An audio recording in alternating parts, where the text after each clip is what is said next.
You are looking at Julian's pronunciation guide, where we look at how to pronounce better some of the most mispronounced words in the world, like this other curious word. But how do you say what you're looking for today?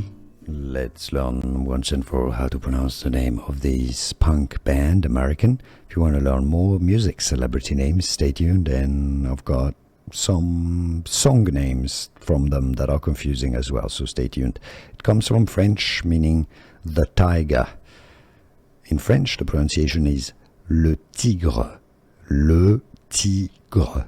Le Tigre is how you say the tiger in French. Therefore, the English pronunciation is Le Tigre. Not Le Tigre, no.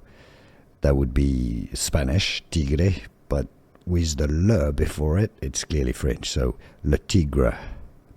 From French, Le Tigre. Le Tigre. Here are more videos on how to pronounce more confusing words and names too many mispronounced. Like this video if you found it useful. I appreciate your support. I'll see you soon, and thanks for watching.